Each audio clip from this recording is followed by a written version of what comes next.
En Recap Blue, ¿cómo entender? 9:04 a.m. ¿Cómo entender, Lucas, que después de que ayer el ministro de Justicia saliera a decir definitivamente no a la posibilidad de que integrantes del Tren de Aragua se suban al bus de la paz, hoy sus abogados insisten? Insisten, Silvia, les contábamos de esta carta que se conoció el fin de semana, que envía Larry Álvarez, mejor conocido como alias Larry Changa y cofundador del Tren de Aragua. Carta que pide iniciar unos diálogos de paz, como usted decía, subirse a este bus de la paz total del presidente Gustavo Petro, y carta que le llega tanto al presidente Gustavo Petro como al Ministerio de Justicia como a la oficina del Alto Comisionado para la Paz. Pues a las 9:05 a.m, ministro Eduardo Montealegre, ministro de Justicia, gracias por estar con nosotros a esta hora en Recap Blue. La defensa de alias Larry Changa insiste en que ese grupo debería entrar a la paz total. ¿El gobierno se mantiene con la decisión de cerrarles la puerta definitiva? Silvia, yo he sido muy cuidadoso con las declaraciones que he dado en el Tren de Aragua, porque en este momento yo tengo que resolver un recurso de reposición que interpusieron los abogados de unas personas pertenecientes a ese grupo que van a ser extraditados a Chile. Nosotros proferimos una resolución, proferimos ese señor presidente de la República, desde luego, con firma del ministro de Justicia, y esa resolución ordena que algunos miembros del Tren de Aragua tienen que irse para Chile porque están solicitados en extradición por ese país. Había una solicitud de Chile, una solicitud de Venezuela. De acuerdo a los tratados internacionales tiene que prevalecer la solicitud de Chile, y por lo tanto pues tengo que ser muy cuidadoso en no tocar casos particulares. Pero entonces yo sí le puedo hablar en general de cuál es la política del gobierno frente a las personas que pueden ser gestores de paz y cuál es la política que tiene el gobierno para suspender extradiciones. En primer lugar, para poder suspender una extradición de una persona que esté en un diálogo de paz con el gobierno, el primer presupuesto que se tiene como política de Estado es que las negociaciones con el grupo correspondiente tienen que ir muy avanzadas. Si ustedes miran todas las extradiciones que se han suspendido, que en realidad solo son 4 frente a 450 que se han concedido, en todos esos casos se ha suspendido la extradición, pero hay un primer elemento común, y es que las negociaciones con el grupo ya se encuentran avanzadas. Y en segundo lugar, el segundo presupuesto es el de que esas personas tienen que estar contribuyendo efectivamente en los diálogos de paz. Entonces yo podría decir que básicamente la política gira en torno a 2 criterios: que el diálogo con el grupo esté avanzado, y en segundo lugar que la colaboración en las gestiones de paz sean verdaderamente eficaces. Sobre esos 2 criterios es que se han suspendido en 2 oportunidades las extradiciones.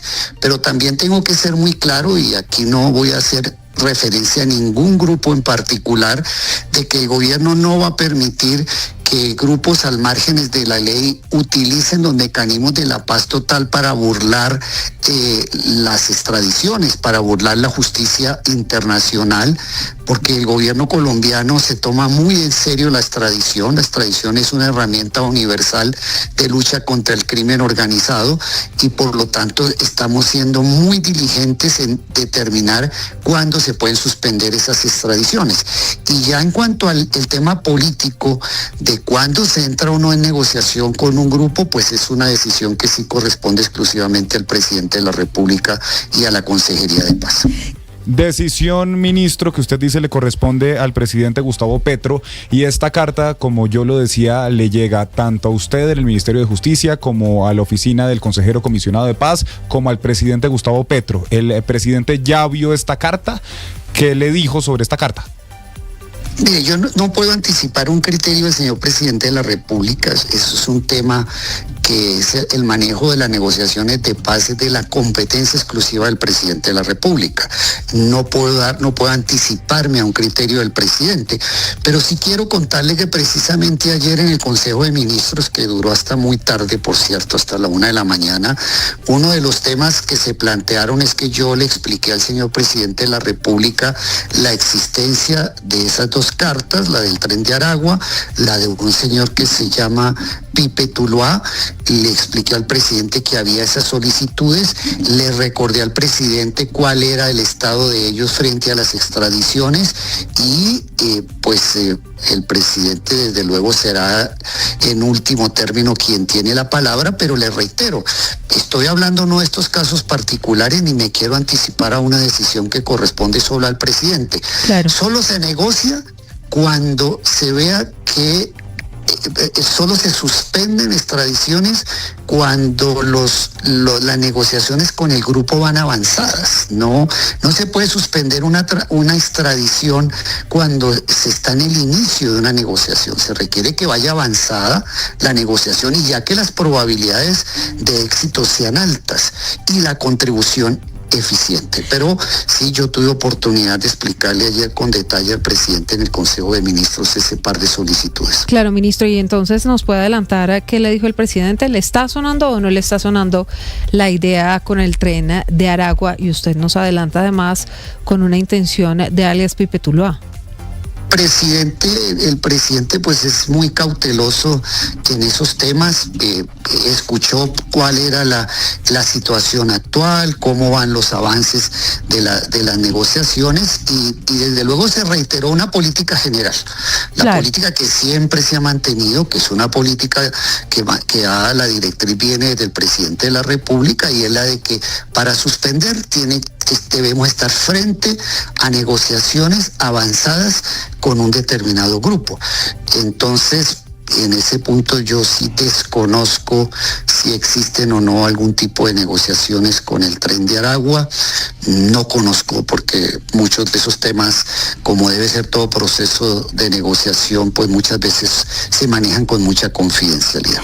Desde el Tren de Aragua insisten en que ellos no buscan impunidad, sino que lo que están buscando es una especie de sometimiento. Pero aquí me genera una duda, ministro, y es finalmente cuál sería esa figura de sometimiento con el Tren de Aragua si es que el Tren de Aragua es una organización terrorista transnacional. Opera en parte importante de esta región, de esta parte del continente, pero también opera en Estados Unidos y en Colombia. ¿Cómo someter a un grupo criminal transnacional? Mire, esa es una pregunta suprema, muy buena su pregunta, la verdad, porque creo que esa es una dificultad enorme en las negociaciones. Porque nosotros, y vuelvo y hablo en abstracto, reitero, yo no quiero referirme en particular al caso del Tren de Aragua, pero la hipótesis que me plantea puede presentarse con otros grupos, porque esto está estructurado fundamentalmente sobre grupos, en primer lugar, que hacen parte del conflicto armado colombiano. Y en segundo lugar, grupos de sometimiento a la justicia. Ahora, el hecho de que sean grupos transnacionales, y hablo en abstracto, no es un obstáculo para entrar en cualquiera de las dos estructuras del marco total para la paz que está a consideración del Congreso. Lo que obviamente es muy difícil es que si la estructura del proyecto de ley parte del punto de vista de que usted tiene que desarticular una organización, porque el punto de partida en los dos modelos de paz total que están a consideración del Congreso, el punto de partida es que tiene que haber un desmantelamiento de la organización, entrega de la organización, entrega de bienes. Pues ahí surge una pregunta difícil de contestar y es la que usted hace. ¿Qué pasa cuando es un grupo transnacional que no se va a desmontar fácilmente precisamente por esa estructura que tiene a nivel latinoamericano, por poner un ejemplo? Es una pregunta difícil y para la cual en este momento no tengo una respuesta, pero sí plantea el interrogante que en esos casos pues va a ser difícil someterse al sometimiento, a una política de sometimiento, salvo que la estructura internacional desbarate toda la organización. Ministro, ¿usted cree que esta solicitud, esta carta que le llega al gobierno colombiano este fin de semana del Tren de Aragua pidiendo subirse a este bus de la paz total, está motivada en parte por ese despliegue militar que hemos visto de Estados Unidos en aguas internacionales del Mar Caribe muy cerca a Venezuela, a la guerra frontal que ya ha declarado Estados Unidos tanto al Tren de Aragua como al Cartel de los Soles, que los ha declarado como organización criminal transnacional? Mire, las calificaciones que hace los Estados Unidos sobre quién es grupo terrorista o no, pues es una calificación que se hace en el marco del derecho interno de los Estados Unidos. Y en el derecho interno de los Estados Unidos, una vez que alguien o una vez que una organización es declarada como terrorista, pues puede ser convertida en un objetivo militar. Mire lo que pasó con Osama Bin Laden. Osama Bin Laden fue declarado grupo terrorista claramente el 11 de septiembre y como objetivo militar los Estados Unidos hicieron un operativo con base en la legislación extranjera y dieron de baja a Osama Bin Laden. Luego esos son categorías que maneja los Estados Unidos y sobre los cuales pues Colombia no puede tener ningún tipo de injerencia en la autonomía y la soberanía de los Estados Unidos. Nosotros realmente no tenemos esa estructura propiamente de que a partir de una calificación de grupo terrorista de un grupo se activen mecanismos especiales. Nosotros no tenemos esa contundencia que tiene la legislación de los Estados Unidos cuando se declara a un grupo como terrorista. En Colombia yo podría decir que el calificativo de terrorista que le dé el gobierno a un determinado grupo por ese solo hecho no trae inmediatamente consecuencias que se traduzcan en el plano jurídico, porque la autonomía para desarticular ese grupo de bandas y el tipo de instrumentos de negociación los tiene exclusivamente la Fiscalía General de la Nación. Son las 9:16 p.m. Estamos conversando a esta hora en Recap Blue con el ministro de Justicia, Eduardo Montealegre. Mire, ministro, cuando empezó todo este tema del Tren de Aragua, el régimen de Nicolás Maduro dijo que eran un producto de la ficción, que no existía el Tren de Aragua. Con estas cartas que recibió incluso usted de parte de uno de los cofundadores de este grupo criminal transnacional, ¿queda desmontada definitivamente esa tesis del régimen de Nicolás Maduro de que el Tren de Aragua no existe? Pues mire, yo creo que hay una solicitud que pues en este momento tendrá que tener en cuenta el gobierno nacional. ¿Tenerla en cuenta en qué sentido? En que hay una legislación interna nuestra que es la que determina quién califica a una organización como organización criminal para efectos de una negociación, porque es que esto no es arbitrario. Para poder calificar una organización como destinatario del marco de paz total y la clasificación de ese tipo de estructuras, porque hay 3 clasificaciones diferentes, no es arbitraria. Ahí hay unos criterios que se derivan no solamente de la legislación interna, sino que se derivan del derecho internacional penal y más exactamente del derecho penal internacional en cuanto a cuándo un grupo puede ser calificado como actor de un conflicto o puede cometer crímenes de guerra.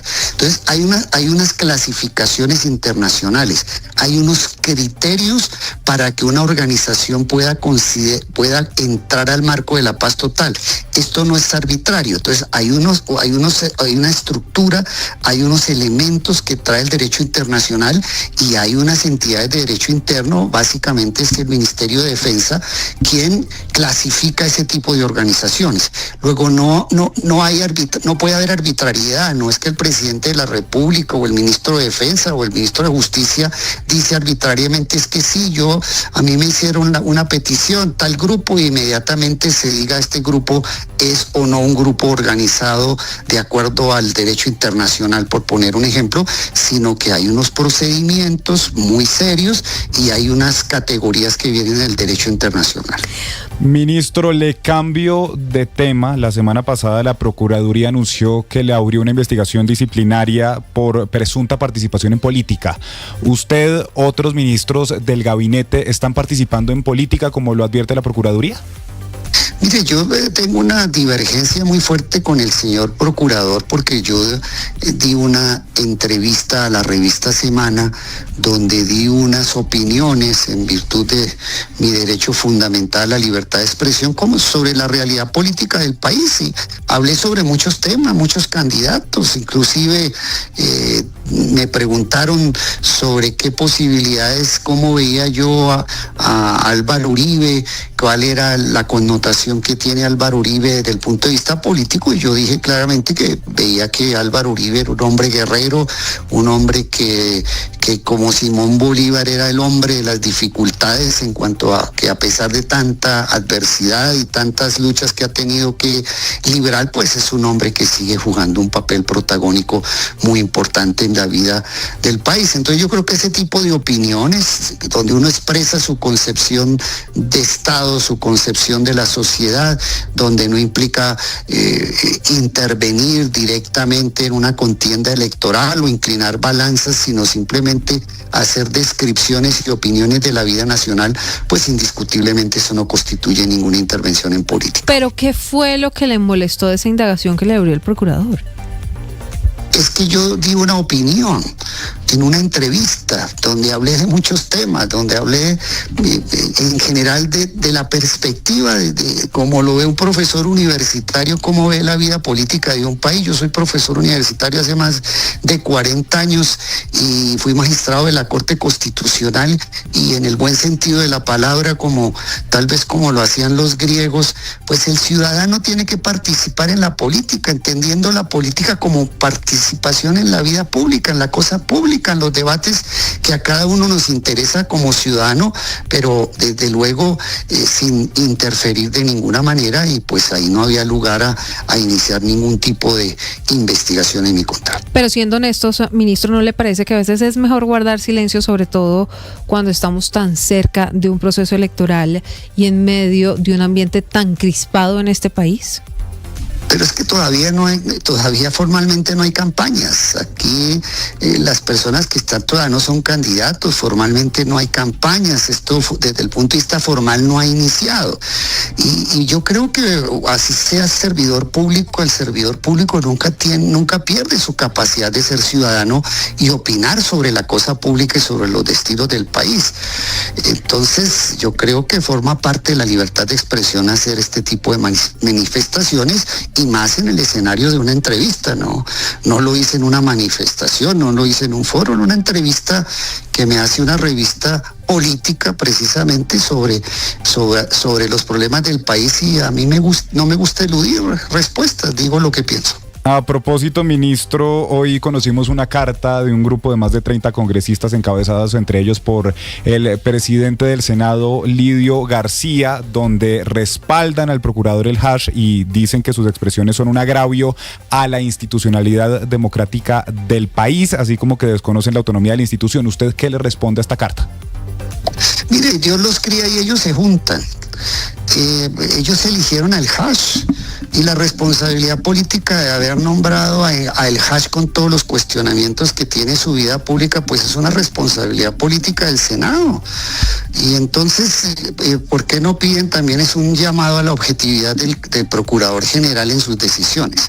Porque el llamado solo es para el ministro de Justicia, para que no piense lo que dice, y no hacen el llamado también para que no existan excesos por parte de la Procuraduría? Es que la Procuraduría también debe moverse en el marco de la ley. Por más autonomía que tenga de independencia, tiene unos límites, y los límites es que no puede iniciar o hacer interpretaciones caprichosas de la ley para convertir en intervención en política lo que es una opinión en un medio de comunicación y en una entrevista académica. Y entre otras cosas dijeron que sus declaraciones contra el procurador son calumniosas e injuriosas. Pues yo tengo muchos elementos de juicio para sostener lo que dije. Por esa razón formulé una denuncia penal en contra del procurador y no solamente formulé una denuncia penal contra el procurador, ya me constituí en víctima en ese proceso para demostrar las afirmaciones que estoy haciendo. Quien debe responderle al país es el procurador a todo lo que yo estoy diciendo. ¿Por qué no contesta? ¿Por qué no dice? ¿Por qué no responde? 9 de la noche, 24 minutos. Es el ministro Eduardo Montealegre, ministro de Justicia. Gracias por estar con nosotros aquí en Recap Blue, hablando sobre todos estos temas relacionados, por un lado con el Tren de Aragua, pero por el otro ese enfrentamiento de las últimas horas que usted tiene con el procurador El Hash. Gracias. Bueno, hasta luego.